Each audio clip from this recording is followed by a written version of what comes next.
Back to our YouTube channel. ನಾನು ನಿಮ್ಮ ಐಶ್ವರ್ಯ ಮಹೇಶ್. ಎಲ್ಲರೂ ಹೇಗಿದ್ದೀರಾ? ನಾನು ತುಂಬ ಚೆನ್ನಾಗಿದ್ದೀನಿ. ಐ ಹೋಪ್ ನೀವು ಚೆನ್ನಾಗಿದ್ದೀರಾ ಅಂತ ಅಂದ್ಕೊಳ್ತೀನಿ.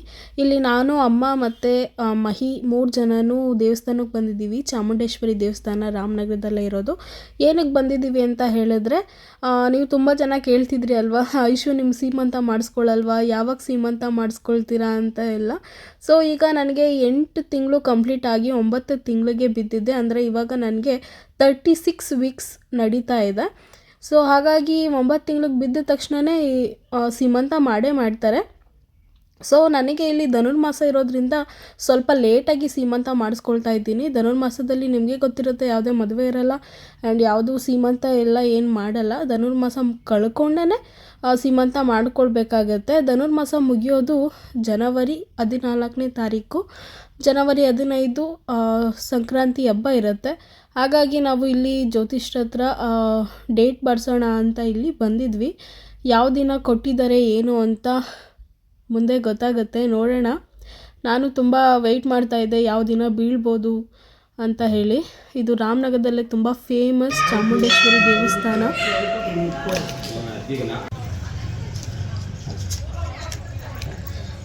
ಸೀಮಂತಕ್ಕೆ ಡೇಟ್ ಎಲ್ಲ ಫಿಕ್ಸ್ ಮಾಡಿಸ್ಕೊಂಡ್ವಿ. ಯಾವತ್ತು ಏನು ಅಂತ ನಾನು ಮುಂದೆ ಹೇಳ್ತೀನಿ. ಇವಾಗ ಸದ್ಯಕ್ಕೆ ದೇವಸ್ಥಾನದ ಹತ್ರನೇ ನಿಂತಿದ್ದೀನಿ.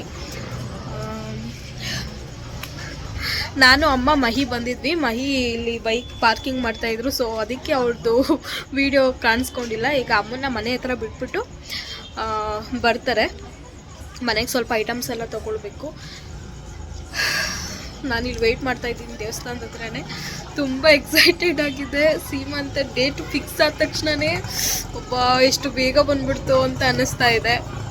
ಸೊ ನೋಡೋಣ ಯಾವತ್ತೊಂದು ದಿನ ಏನು ಅಂತ ನಾನು ಮುಂದೆ ವ್ಲಾಗಲ್ಲಿ ಹೇಳ್ತೀನಿ. ಈಗ ಸದ್ಯಕ್ಕೆ ಡೇಟೆಲ್ಲ ಬಡ್ಸ್ಕೊಂಡು ಬಂದ್ವಿ. ಸೀಮಂತಕ್ಕೆ ಯಾವತ್ತು ಒಳ್ಳೆ ದಿನ, ಏನು ನಕ್ಷತ್ರ ಅದನ್ನೆಲ್ಲ ಕೇಳಬೇಕಲ್ಲ ಅಂತ. ಇಲ್ಲಿ ನಾವು ಬಂದಿರೋದು ಚಾಮುಂಡೇಶ್ವರಿ ದೇವಸ್ಥಾನ ರಾಮನಗರ. ಖುಷಿ ಆಗ್ತಿದೆ ಡೇಟ್ ಫಿಕ್ಸ್ ಆದ ತಕ್ಷಣ. ಏನೋ ಒಂಥರ ಚೆನ್ನಾಗಿದೆ. ಮಹಿ ಬಂದಮೇಲೆ ಹೊರಡಬೇಕು. ಅಮ್ಮನ ಮನೆಗೆ ಬಿಟ್ಬಿಟ್ಟು ಮಹಿ ಬಂದರು. ಮಹಿ ಬಂದಮೇಲೆ ನಾವಿಲ್ಲಿ ಮನೆಗೆ ಹಾಲೆಲ್ಲ ಖಾಲಿ ಆಗಿಬಿಟ್ಟಿತ್ತು. ಸೊ ನಾನು ತಗೊಳ್ಳೋದು ಅಂದರೆ ನಾನು ಯೂಸ್ ಮಾಡೋ ಹಾಲು ಬಂದು ಆರೋಗ್ಯ. ಡೈಲಿ ಹಾಲೆಲ್ಲ ಕುಡಿಬೇಕಾಗತ್ತಲ್ವ. ಸೊ ಬೇಗನೆ ಖಾಲಿ ಆಗಿಬಿಡ್ತಾ ಇರುತ್ತೆ. ಅದಕ್ಕೆ ಮಹಿ ಇಲ್ಲಿ ಹಾಲು ತಗೊಳ್ತಾ ಇದ್ದಾರೆ. ಇಲ್ಲಿ ಸ್ಟೆಪ್ಸ್ ಇರೋದ್ರಿಂದ ನಾನು ಹತ್ತು ಹೋಗೋದಕ್ಕಾಗಲ್ಲ ಅಂತ ಹೇಳಿ ಇಲ್ಲೇ ಹೊರಗಡೆನೇ ವೆಯ್ಟ್ ಮಾಡ್ತಾ ಇದ್ದೆ. ಮೊದಲಾದರೆ ನಾನೇ ಸ್ಟೆಪ್ಸ್ ಎಲ್ಲ ಹತ್ತು ಓಡಾಡ್ಕೊಂಡಿದ್ದೆ. ಈ ಟೈಮಲ್ಲಿ ಜಾಸ್ತಿ ಸ್ಟೆಪ್ಸ್ ಎಲ್ಲ ಹತ್ತಿ ಇಳಿಬಾರ್ದು, ಯಾಕಂದರೆ ನಮ್ಮದು ಬೇರೆ 3rd ಫ್ಲೋರ್ ಆಗಿರೋದ್ರಿಂದ ಅಲ್ಲಿ ಹತ್ತಿ ಇಳಿದಿನೇ ಅರ್ಧ ಸುಸ್ತಾಗ್ಬಿಟ್ಟಿರ್ತೀನಿ ಅಂತ ಹೇಳಿ ನಾನು ಇಲ್ಲೇ ವೆಯ್ಟ್ ಮಾಡ್ತಾ ಇದ್ದೆ. ಮಹಿ ತಗೊಳ್ತಾ ಇದ್ರು ಆ್ಯಂಡ್ ಸ್ವಲ್ಪ ತರಕಾರಿ ಎಲ್ಲ ತೊಗೊಂಡ್ವಿ. ನೆಕ್ಸ್ಟು ಅಲ್ಲಿಂದ ಬಂದು ನಂದು ಸೀರೆ ತಗೊಂಡಿದ್ದೆ, ಬಾಟಲ್ ಗ್ರೀನ್ ಸ್ಯಾರಿ, ನನ್ನ ಸೀಮಂತಕ್ಕೆ ಅಂತ ತಗೊಂಡಿರೋದು. ಸೊ ಆ ಸೀರೆ ತಂದು ನಾನಿಲ್ಲಿ ಮಹಿಗೆ ಶರ್ಟ್ನ ಹುಡುಕ್ತಾ ಇದ್ವಿ. ಅವ್ರಿಗೆ ಬಾಟಲ್ ಗ್ರೀನಲ್ಲಿ ರಾಮರಾಜಲ್ಲಿ ಶರ್ಟ್ ನೋಡ್ತಾ ಇದ್ವಿ. ನಾವು ಎಷ್ಟು ಹುಡುಕಿದ್ದೀವಿ ಅಂದರೆ ಶರ್ಟ್ಗೆ ಎಲ್ಲಿ ಹುಡುಕಿದ್ರೂ ಸಿಗ್ತಾನೆ ಇರಲಿಲ್ಲ. ನೆಕ್ಸ್ಟು ನಾವು ಇಲ್ಲಿ ಸ್ಯಾರಿಗೆ ಮ್ಯಾಚಿಂಗ್ ಬಳೆ ಆಗಿರ್ಬೋದು ಆ್ಯಂಡ್ ಇಯರಿಂಗ್ಸ್ ಮತ್ತು ಸೆಟ್ ಏನಿರುತ್ತೆ ಅದನ್ನೆಲ್ಲ ನೋಡೋಣ ಅಂತ ಹೇಳಿ ಇಲ್ಲಿ ನಾನು ನಾರ್ಮಲ್ ರೆಗ್ಯುಲರ್ ಶಾಪಿಗೆ ಬಂದಿದ್ದೀನಿ. ಇಲ್ಲಿ ರಾಮನಗರದಲ್ಲೇ ಇರೋದು ಇದು ಕೂಡ. ಸೊ ಇಲ್ಲಿ ನಾನು ಯಾವಾಗಲೂ ಇಲ್ಲೇ ಬಂದು ನಾನು ಶಾಪ್ ಮಾಡೋದು. ಸೊ ಇಲ್ಲಿ ಎಲ್ಲ ಕಲೆಕ್ಷನ್ಸ್ ಎಲ್ಲ ಸಿಗುತ್ತೆ. ನೆಕ್ಸ್ಟು ಅಲ್ಲಿಂದ ನಾನು ಗೋಬಿ ತಿನ್ನಬೇಕು ಅಂತ ಅನ್ನಿಸ್ತು. ನಾನು ಆಲ್ಮೋಸ್ಟು ಡ್ರೈ ಗೋಬಿ ತಿನ್ನೋದಕ್ಕೆ ಇಷ್ಟಪಡ್ತೀನಿ. ಸೊ ನೋಡ್ತಿರ್ಬೋದು ಇಲ್ಲಿ ಮಹಿ ಅಮ್ಮನಿಗೂ ಸೇರಿಸಿ ಗೋಬಿ ಪ್ಯಾಕ್ ಮಾಡಿಸ್ಕೊಳ್ತಾ ಇದ್ದಾರೆ. ಮಶ್ರೂಮ್ ಗೋಬಿ ತುಂಬ ಚೆನ್ನಾಗಿರುತ್ತೆ. ಇಲ್ಲಿ ಅಂಕಲ್ ತುಂಬ ಚೆನ್ನಾಗಿ ಮಾಡ್ತಾರೆ. ಸೊ ಮಶ್ರೂಮ್ ಗೋಬಿನ ಪ್ಯಾಕ್ ಮಾಡಿಸ್ಕೊಂಡು ಮನೆಗೆ ಹೋದ್ವಿ. ಅದ್ರ ನೆಕ್ಸ್ಟ್ ಡೇ ಏನಪ್ಪ ಅಂತ ಅಂದರೆ ಇಲ್ಲಿ ನಾನು ಪೂಜೆ ಮಾಡಿದ್ದೆ. ಅಪ್ಪ ತಿರುಪತಿಗೆ ಹೋಗಿ ತಿರುಪತಿ ಲಾಡು, ತಿರುಪತಿ ತಿಮ್ಮಪ್ಪನ ಪ್ರಸಾದ ಅಂತಾರಲ್ಲ, ಇದು ನಮ್ಮ ಮನೆ ದೇವರು, ಅಪ್ಪನ ಮನೆ ದೇವರು. ಸೊ ನಾವು ಪ್ರತಿ ವರ್ಷ ಮಿಸ್ ಮಾಡದೆ ಹೋಗ್ತೀವಿ. ದೇವ್ರ ಪ್ರಸಾದ ಮನೆಗೆ ಬಂದ ತಕ್ಷಣ ಏನೋ ಒಂಥರ ಖುಷಿ, ಆ ಗುಡ್ ವೈಬ್ಸ್ ಅಂತಾರಲ್ಲ, ಸೊ ಆ ರೀತಿ. ಅದು ಅಲ್ಲದೆ ಈ ಪ್ರೆಗ್ನೆನ್ಸಿ ಟೈಮಲ್ಲಿ ನಾನು ದೇವ್ರ ಪ್ರಸಾದ ತಿಂದೆ ಅನ್ನೋದೇ ನನಗೊಂದು ಖುಷಿ. ನಿನ್ನೆ ದೇವಸ್ಥಾನಕ್ಕೆ ಹೋಗ್ಬಿಟ್ಟು ಬಂದೆ. ನಾನು ಡೇಟ್ ಹೇಳ್ತೀನಿ ನಿಮಗೆ ಅಂತ ಹೇಳಿದ್ದೆ, ಬಟ್ ಹೇಳೋದಕ್ಕಾಗಿರಲಿಲ್ಲ, ಯಾಕಂದರೆ ಲೇಟ್ ಆಗಿಬಿಟ್ಟಿತ್ತು ಅಂತ ಹೇಳಿ ನೆನ್ನೆ ನೈಟು ಬಂದು ಊಟ ಮಾಡಿ ಮಲ್ಕೊಳ್ಬಿಟ್ವಿ. ಆ್ಯಂಡ್ ಬೆಳಿಗ್ಗೆ ಪೂಜೆ ಎಲ್ಲ ಮಾಡಿಬಿಟ್ಟು ನಮ್ಮಪ್ಪ ತಿರುಪತಿಗೆ ಹೋಗಿದ್ರು. ಸೊ ಅವರು ತಿರುಪತಿ ಲಾಡು ಬರುತ್ತಲ್ಲ ಅದನ್ನು ತಂದು ಕೊಟ್ಟಿದ್ರು. ತಿಂದೆ ಜಸ್ಟು. ಈ ಟೈಮಲ್ಲಿ ಅಂದರೆ ಪ್ರೆಗ್ನೆನ್ಸಿ ಟೈಮಲ್ಲಿ ತಿರುಪತಿ ಲಾಡು ತಿಂತೀನಿ ಅಂತ ನಾನು ಅಂದ್ಕೊಂಡೇ ಇರಲಿಲ್ಲ. ಏನೋ ಒಂದು ದೇವರ ಆಶೀರ್ವಾದ ಅಂತ ಹೇಳ್ತಾರಲ್ಲ, ಸೊ ಆ ರೀತಿ ನಾವೆಲ್ಲ ಹೋಗಬೇಕು ಅಂತ ಅಂದ್ಕೊಂಡಿದ್ವಿ. ನಾವು ಪ್ರತಿ ವರ್ಷವೂ ತಿರುಪತಿಗೆ ಹೋಗ್ತೀವಿ, ಬಟ್ ಈ ವರ್ಷ ನಾನು ಹೋಗೋದಕ್ಕಾಗಿಲ್ಲ. ನನ್ನ ಬದಲಿಗೆ ಅಂದರೆ ನಾನು, ಮಹಿ ಮತ್ತು ನಮ್ಮಮ್ಮ, ನನ್ನನ್ನು ನೋಡ್ಕೊಳ್ಳೋದಕ್ಕೆ ಅಂತ ನಮ್ಮಮ್ಮನ ಕಟ್ಸ್ಕೊಂಡಿದ್ದೀನಿ. ನಾನು ಮನೇಲಿ ಒಬ್ಬಳೇ ಇರ್ತೀನಲ್ಲ, ಸೊ ಅದಕ್ಕೆ ಈಗ 8 ಮಂತ್ ಕಂಪ್ಲೀಟ್ ಆಗಿ 9 ಮಂತ್ಗೆ ಬಿದ್ದಿದೆ. ಅಂದರೆ 36 ವೀಕ್ಸ್ ನಡೀತಿದೆ ನನಗಿವಾಗ. ಅದಕ್ಕೆ ಯಾವ ಟೈಮಲ್ಲಿ ಏನಾಗುತ್ತೋ ಏನೋ ಅಂತ ಹೇಳಿ ಜಾಸ್ತಿ ರಿಸ್ಕ್ ಎಲ್ಲ ತೊಗೊಳ್ಬಾರ್ದು, ಕೆಲಸ ಎಲ್ಲ ಜಾಸ್ತಿ ಮಾಡಬಾರ್ದು ಅಂತ ಡಾಕ್ಟರ್ ಹೇಳಿದ್ದಾರೆ. ಅದಕ್ಕೋಸ್ಕರ ನಾನು ನಮ್ಮಮ್ಮನ ಕರೆಸ್ಕೊಂಡೆ. ನಮ್ಮಮ್ಮ ನಾನು ಒಬ್ಬಳೇ ಇರ್ತೀನಲ್ಲ ಮನೇಲಿ ಅಂತ ಹೇಳಿ ನಮ್ಮಮ್ಮ ತಿರುಪತಿಗೆ ಹೋಗಿರಲಿಲ್ಲ. ಸೊ ಅವರು ಮನೇಲೇ ಇದ್ದಾರೆ ನನ್ನ ಜೊತೆ. ನಮ್ಮಪ್ಪ ಮತ್ತು ನನ್ನ ತಮ್ಮ ಅವರೆಲ್ಲ ಹೋಗ್ಬಿಟ್ಟು ಬಂದಿದ್ದರು ತಿರುಪತಿಗೆ. ತಿರುಪತಿ ಲಾಡು ತಿಂದು ಏನೋ ಒಂಥರ ಗುಡ್ ಫೀಲ್ ಅಂತಲೇ ಹೇಳ್ಬೋದು. ನಮ್ಮ ಮನೆ ದೇವರು ಅಂದರೆ ನಮ್ಮ ಅಪ್ಪನ ಮನೆ ದೇವರದು. ನಾವು ಪ್ರತಿ ವರ್ಷ ಹೋಗ್ತಿದ್ವಿ. ಈ ವರ್ಷ ನಾನೇನಕ್ಕೆ ಹೋಗೋದಕ್ಕಾಗಿಲ್ಲ ಅಂತ ಹೇಳಿದರೆ ನಾನು ಪ್ರೆಗ್ನೆಂಟು. ಅದು ಅಲ್ಲದೆ ಅಷ್ಟು ದೂರ ಟ್ರಾವೆಲ್ ಒಳ್ಳೆಯದಲ್ಲ. ಅದಕ್ಕೋಸ್ಕರ ನಾನು ಪಾಪು ಎಲ್ಲ ಆದಮೇಲೆ ನಾನು, ಮಹಿ ಅಂದರೆ ಇಡೀ ನಮ್ಮ ಫ್ಯಾಮಿಲಿ ಎಲ್ಲ ತಿರುಪತಿಗೆ ಹೋಗೋಣ ಅಂತ ನಾನು ಆರಿಸ್ಕೊಂಡಿದ್ದೆ. ಸೊ ಪಾಪು ಆದಮೇಲೆ ಹೋಗ್ತೀನಿ. ಈಗ ಸದ್ಯಕ್ಕೆ ನೀವು ಕೇಳ್ತಿದ್ದಿದ್ದು ಏನಪ್ಪ ಅಂತ ಹೇಳಿದ್ರೆ, ಸೀಮಂತ ಮಾಡಿಸ್ಕೊಳ್ಳಲ್ವ ನೀವು ಅಂತ ಕೇಳಿದ್ರಿ. ಅಫ್ಕೋರ್ಸ್ ಪ್ರತಿಯೊಬ್ಬ ಹೆಣ್ಣಿಗೂ ಒಂದು ಮುಖ್ಯವಾದ ಸಂಭ್ರಮ ಅಂತ ಹೇಳಿದ್ರೆ ಅದು ಸೀಮಂತ. ಸೀಮಂತ ಪ್ರತಿಯೊಬ್ಬ ಹೆಣ್ಣು ಇಷ್ಟಪಟ್ಟು ಮಾಡಿಸ್ಕೊಳ್ಳೋದು. ಯಾವುದೇ ಕಾರಣಕ್ಕೂ ನನಗೆ ಸೀಮಂತ ಬೇಡ ಅಂತ ಯಾವ ಹೆಣ್ಣೂ ಹೇಳಲ್ಲ. ಸೊ ನನಗೂ ಸೀಮಂತ ಅಂದರೆ ಇಷ್ಟನೇ, ಮಾಡಿಸ್ಕೊಳ್ಬೇಕು ಅಂತ ಇಷ್ಟನೇ. ಆ್ಯಂಡ್ ಫಸ್ಟ್ ಸೀಮಂತ ಅಲ್ವ, ನನಗೆ ತುಂಬ ಎಕ್ಸೈಟ್ಮೆಂಟು ಅದೆಲ್ಲ ಇರುತ್ತೆ. ನನ್ನ ವಾಯ್ಸ್ ನಿಮಗೆ ಸ್ವಲ್ಪ ನನ್ನ ಫೇಸೆಲ್ಲ ನೋಡ್ತಿರ್ಬೋದು, ಏನಂತಾರೆ ಡಲ್ ಆಗಿಬಿಟ್ಟಿದೆ. ಏನಕ್ಕೆ ಅಂತ ಹೇಳಿದ್ರೆ ವೆದರ್ ಹೆಂಗಿದೆ ಗೊತ್ತಾ, ಸಿಕ್ಕಾಪಟ್ಟೆ ಕೋಲ್ಡ್ ಇದೆ ವೆದರು. ಆ್ಯಂಡ್ ಏನು ಹೇಳ್ತಾರೆ, ಮೂಡೇ ಇಲ್ಲ, ನನಗೆ ನಿದ್ದೆ ಮಾಡಬೇಕು ಅನ್ನಿಸ್ತಾ ಇರುತ್ತೆ, ಅಷ್ಟು ಕೋಲ್ಡ್ ಇದೆ ವೆದರು. ಸೊ ಅದಕ್ಕೆ ನನ್ನ ಫೇಸ್ ಈ ಥರ ಕಾಣಿಸ್ತಿದೆ, ನಿಮಗೆ ಅಡ್ಜಸ್ಟ್ ಮಾಡ್ಕೊಳ್ಳಿ. ಈ ಡೇಟ್ ಏನಕ್ಕೆ ನಾವು ಇನ್ನೂ ಫಿಕ್ಸ್ ಮಾಡಿರಲಿಲ್ಲ ಅಂದರೆ, ಈಗ 8 ತಿಂಗಳು ಕಂಪ್ಲೀಟ್ ಆಗಿ 9 ತಿಂಗಳಿಗೆ ಬಿದ್ದ ತಕ್ಷಣವೇ ಸೀಮಂತ ಮಾಡಿಬಿಡ್ತಾರೆ. ಬಟ್ ಈ ಸಲ ನನಗೆ ಸ್ವಲ್ಪ ಲೇಟಾಗಿ ಮಾಡ್ತಿದ್ದಾರೆ. ಏನಕ್ಕೆ ಅಂತ ಹೇಳಿದರೆ ಧನುರ್ಮಾಸ ಸ್ಟಾರ್ಟ್ ಆಗಿದೆ.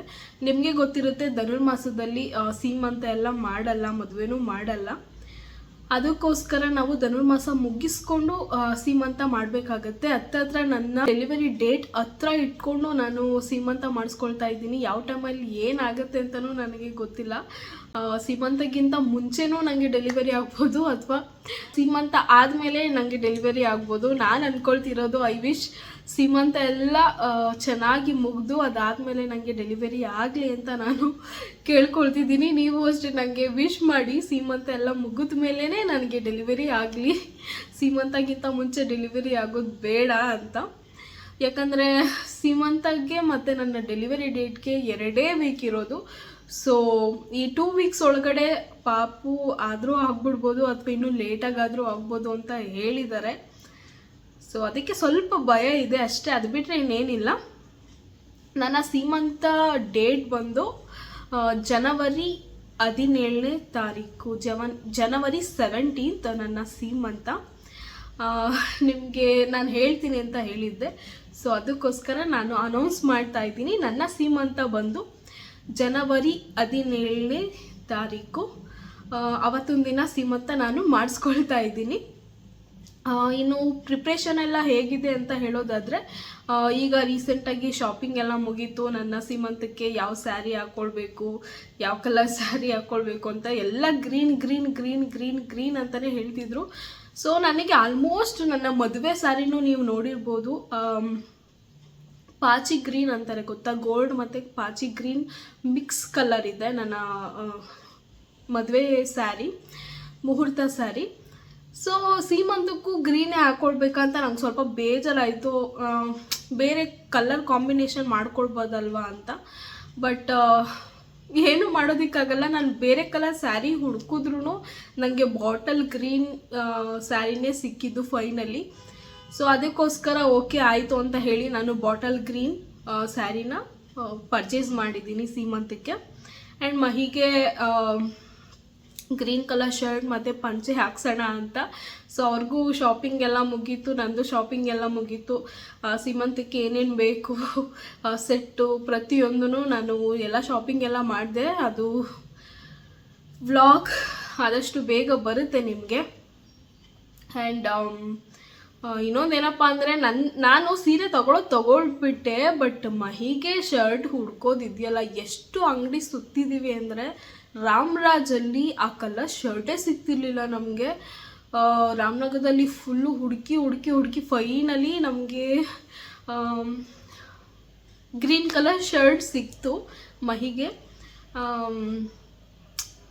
ತುಂಬ ದಿನ ಇಲ್ಲ, ಇನ್ನು 17 ಡೇಸ್ ಏನೋ ಇದೆ ಅಂದ್ಕೊಳ್ತೀನಿ ಅಷ್ಟೇ ಸೀಮಂತಕ್ಕೆ. ಎಕ್ಸೈಟ್ಮೆಂಟ್ ತುಂಬ ಇದೆ ನನಗೆ. ಸಿಂಪಲಾಗಿ ಮಾಡ್ಕೊಳ್ಳೋಣ ಅಂತಲೇ ನಾನು ಅಂದ್ಕೊಂಡಿದ್ದು. ಯಾಕಂದರೆ ಮದುವೆಗೆ ಅದಕ್ಕೆಲ್ಲ ತುಂಬ ಖರ್ಚೆಲ್ಲ ಮಾಡಿಬಿಟ್ಟಿದ್ದೀವಿ ನಾವು. ತುಂಬ ಅಂದರೆ ಏನು ಹೇಳ್ತಾರೆ, ಮದುವೆನ ಒಂದು ರೇಂಜಿಗೆ ಮಾಡಿಕೊಂಡ್ವಿ. ಸೀಮಂತಕ್ಕೋಸ್ಕರ ವೆಯ್ಟ್ ಮಾಡ್ತಾ ಇದ್ದೀನಿ. ನಾನು ಸೀಮಂತ ಎಲ್ಲಿ ಮಾಡಿಸ್ಕೊಳ್ತಾ ಇದ್ದೀನಿ ಅಂದರೆ ನಮ್ಮ ಮನೆಯಲ್ಲೇ ಮಾಡ್ಕೊಳ್ತಾ ಇರೋದು. ಅಂದರೆ ಇಲ್ಲಿ ನಮ್ಮ ಅಪಾರ್ಟ್ಮೆಂಟಲ್ಲಿ ಸ್ಪೇಸ್ ಇದೆ.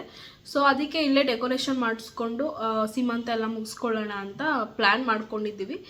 ಸೊ ನೋಡೋಣ ಯಾವ ರೀತಿ ಆಗುತ್ತೆ ಏನು ಅಂತ ನೋಡಬೇಕು. ಆ್ಯಂಡ್ ಫೋಟೋಶೂಟ್ ಕೂಡ ಪ್ರಿಪೇರ್ ಮಾಡ್ಕೊಳ್ತಾ ಇದ್ದೀವಿ. ಗೊತ್ತಿಲ್ಲ ಹೇಗೆ ಹೋಗುತ್ತೆ ಏನು ಅಂತ. ಆದಷ್ಟು ಬೇಗ ಅದ್ರ ವ್ಲಾಗೆಲ್ಲ ಶೇರ್ ಮಾಡೋದಕ್ಕೆ ಟ್ರೈ ಮಾಡ್ತೀನಿ ನಾನು. ಆ್ಯಂಡ್ ನೀವು ಕೇಳ್ತಾ ಇದ್ರಿ ಸೀಮಂತ ಡೇಟ್ ಯಾವಾಗ ಅಂತ. ಸೊ ಜನವರಿ 17 ನನ್ನ ಸೀಮಂತ. ರಾಮನಗರದಲ್ಲೇ ಮಾಡ್ಕೊಳ್ತಾ ಇರೋದು ನಾನು, ನಮ್ಮ ಮನೇಲೇ. ಇನ್ನು ಊಟದ ವಿಷಯ ಅಂತ ಬಂದರೆ ನಾವು ಕ್ಯಾಟ್ರಿನ್ಗೆ ಆರ್ಡರ್ ಕೊಟ್ಟಿದ್ದೀವಿ. ಊಟಕ್ಕೆ ಒಂದು 100 ಜನಕ್ಕೆ ಕರೆಯೋಣ ಅಂತ ಅಂದ್ಕೊಂಡಿದ್ದೀವಿ. 100 ಎಷ್ಟಾಗುತ್ತೋ ಗೊತ್ತಿಲ್ಲ. ಸೊ ನೋಡಬೇಕು ಎಷ್ಟು ಜನ ಬರ್ತಾರೆ ಏನು ಅಂತ. ತುಂಬ ಗ್ರ್ಯಾಂಡಾಗೂ ಮಾಡ್ಕೊಳ್ತಿದ್ದೀನಿ ಅಂತಲೂ ಏನಿಲ್ಲ ಸೀಮಂತನ. ನಮ್ಮ ಕೈಲಿ ಎಷ್ಟಾಗುತ್ತೋ ಅಷ್ಟು ಮಾಡ್ಕೊಳ್ಳೋಣ ಅಂತಲೇ ಅಂದ್ಕೊಂಡಿರೋದು. ಸೊ ನೋಡೋಣ ಯಾವ ರೀತಿ ಬರುತ್ತೆ ಏನು ಅಂತ ಎಲ್ಲ. ಇನ್ನೊಂದೇನಪ್ಪ ಅಂತಂದರೆ ನನ್ನ ಫೋಟೋಶೂಟ್, ಮೆಟರ್ನಿಟಿ ಫೋಟೋಶೂಟ್ ಮಾಡಿಸ್ಬೇಕು ಬೇಬಿ ಬಂಪ್ ಜೊತೆ. ಅದು ಕೂಡ ಜನವರಿ 7 ಮಾಡಿಸೋಣ ಅಂತ ಅಂದ್ಕೊಂಡಿದ್ದೀವಿ.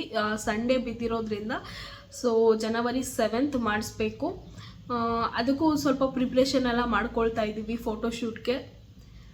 ಆ್ಯಂಡ್ ಇಷ್ಟೇ ಫೋಟೋಶೂಟ್ ಮತ್ತು ನನ್ನ ಸೀಮಂತ ಬ್ಯಾಕ್ ಟು ಬ್ಯಾಕ್ ಬರುತ್ತೆ. ಅದ್ರ ವ್ಲಾಗ್ ಎಲ್ಲ ಆದಷ್ಟು ಬೇಗ ನಾನು ಎಡಿಟ್ ಮಾಡೆಲ್ಲ ಹಾಕ್ತೀನಿ ನಿಮಗೆ. ಆಮೇಲೆ ನೀವು ತುಂಬ ಜನ ಕೇಳ್ತಿದ್ದೀರಿ ಯಾಕೆ ತುಂಬ ಲೇಟಾಗಿ ವ್ಲಾಗ್ ಹಾಕ್ತಾ ಇದ್ದೀರಾ ಅಂತ. ಈಗ 9 ಮಂತಿಗೆ ಬಿದ್ದ ಮೇಲೆ 8 ಕಂಪ್ಲೀಟ್ ಆಗಿ 9 ಮಂತಿಗೆ ಬಿದ್ದ ಮೇಲೆ ಸ್ವಲ್ಪ ನಮಗೆ ಪೇಯ್ನ್ ಶುರುವಾಗ್ತಾ ಇದೆ. ನನಗೆ ಸ್ವಲ್ಪ ಪೇಯ್ನ್ ಎಲ್ಲ ಶುರುವಾಗ್ತಾ ಇದೆ ಪೆಲ್ವಿಸ್ ಹತ್ರ ಎಲ್ಲ. ಸೊ ಅಂದರೆ ಕೆಳ ಹೊಟ್ಟೆ ಇರುತ್ತೆ ಗೊತ್ತಾ, ಅಲ್ಲೆಲ್ಲ ಸ್ವಲ್ಪ ಪೇಯ್ನ್ ಸ್ಟಾರ್ಟ್ ಆಗ್ತಾ ಇದೆ ನನಗೆ. ಅದಕ್ಕೋಸ್ಕರ ನಾನು ಆಲ್ಮೋಸ್ಟ್ ರೆಸ್ಟ್ ಮಾಡ್ತಾ ಇದ್ದೀನಿ.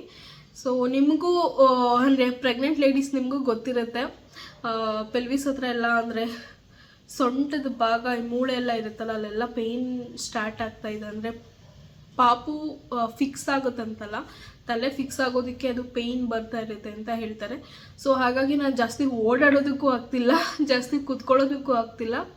ಆದಷ್ಟು ನನ್ನ ಕೈಲಿ ಎಷ್ಟಾಗುತ್ತೋ ಅಷ್ಟು ಕೆಲಸ ಮಾಡಿಬಿಟ್ಟು ರೆಸ್ಟ್ ಮಾಡ್ತಾ ಇದ್ದೀನಿ.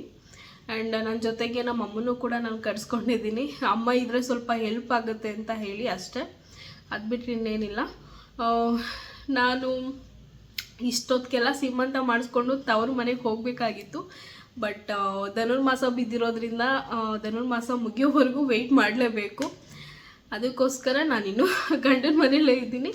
ಸೀಮಂತ ಎಲ್ಲ ಮುಗಿಸ್ಕೊಂಡು ಅಮ್ಮನ ಮನೆಗೆ ಹೋಗ್ತೀನಿ. ನಾನು ಹಾಸ್ಪಿಟಲ್ ಬ್ಯಾಕ್ ಪ್ಯಾಕ್ ಕೂಡ ಮಾಡಬೇಕು. ಅದ್ರದ್ದು ವ್ಲಾಗ್ ಕೂಡ ಆದಷ್ಟು ಬೇಗ ಮಾಡಿ ನಿಮ್ಮ ಹತ್ರ ಶೇರ್ ಮಾಡ್ತೀನಿ.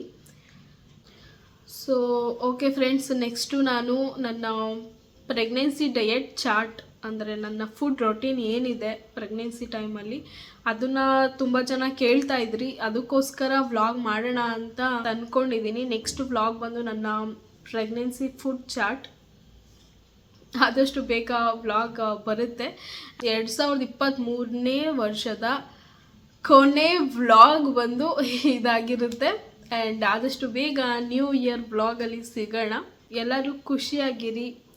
ಯಾವುದ್ರ ಬಗ್ಗೆನೂ ತುಂಬ ಯೋಚನೆ ಮಾಡಿ ನಿಮ್ಮ ಹೆಲ್ತ್ನ ಹಾಳು ಮಾಡ್ಕೊಳ್ಬೇಡಿ. ಆ್ಯಂಡ್ ಎಷ್ಟೋ ಜನ ಹೇಳ್ತಿದ್ರಿ ನನಗೂ ಸೇಮ್ ಮಂತ್ ನಡೀತಾ ಇದೆ ಅಂತ ಹೇಳಿ. ಸೊ ಅವ್ರಿಗೆಲ್ಲರಿಗೂ ಒಳ್ಳೇದಾಗಲಿ. ಆ್ಯಂಡ್ ಯಾವ ಪಾಪು ಆಯಿತು ಏನು ಅಂತ ನನಗೆ ಕಮೆಂಟ್ ಮಾಡಿ, ಓಕೆನಾ? ಈ ವಿಡಿಯೋ ನಿಮ್ಗೆ ಇಷ್ಟ ಆಗಿದರೆ ಪ್ಲೀಸ್ ಲೈಕ್, ಶೇರ್, ಕಮೆಂಟ್ ಹಾಗೂ ಸಬ್ಸ್ಕ್ರೈಬ್ ಮಾಡ್ಕೊಳ್ಳಿ. ಆ್ಯಂಡ್ ಸಬ್ಸ್ಕ್ರೈಬ್ ಮಾಡ್ಕೊಂಡು ನೋಡ್ತಿರೋ ಪ್ರತಿಯೊಬ್ಬರಿಗೂ ತುಂಬಾ ಥ್ಯಾಂಕ್ಸ್. ಹೀಗೆ ಸಪೋರ್ಟ್ ಮಾಡ್ತಾಯಿರಿ. ನಂಗೆ ಸ್ವಲ್ಪ ಹೆಲ್ತ್ ಇಶ್ಯೂ ಇರೋದ್ರಿಂದ ನಾನು ಅಷ್ಟೊಂದು ಆ್ಯಕ್ಟಿವ್ ಆಗಿರೋದಕ್ಕೆ ಆಗ್ತಾಯಿಲ್ಲ. ಐ ಹೋಪ್ ನಿಮ್ಗೆ ಅರ್ಥ ಆಗಿರುತ್ತೆ ಅಂತ ಅಂದ್ಕೊಳ್ತೀನಿ. ಓಕೆ ಫ್ರೆಂಡ್ಸ್, ನೆಕ್ಸ್ಟ್ ವ್ಲಾಗಲ್ಲಿ ನಾವು ಮತ್ತೆ ಸಿಗೋಣ. ಬಾಯ್. ನನಗೆ ಸಡನ್ನಾಗಿ ಒಬ್ಬಟ್ಟಿನ ಊಟ ತಿನ್ನಬೇಕು ಅಂತ ಅನ್ನಿಸ್ತು, ಅಂದರೆ ಬಾಳೆ ಎಲೆಯಲ್ಲಿ. ಸೊ ಅದಕ್ಕೆ ಮಹಿಗೆ ಹೇಳಿದ ತಕ್ಷಣ ಅವರು ಹೇಗಿದ್ರು ಅಪ್ಪ ಅಮ್ಮ ಎಲ್ಲ ಇದ್ದಾರಲ್ವ, ಡಿನ್ನರ್ಗೆ ಹೊರಗಡೆ ಹೋಗೋಣ ಅಂತ ಹೇಳಿ ಇಲ್ಲಿಗೆ ಕರ್ಕೊಂಡು ಬಂದರು. ರೀ, ಇಲ್ಲಿ ಅಲ್ಲೊಂದು ಫೋಟೋ ತೆಗಿತೀರಾ? I love Karnataka.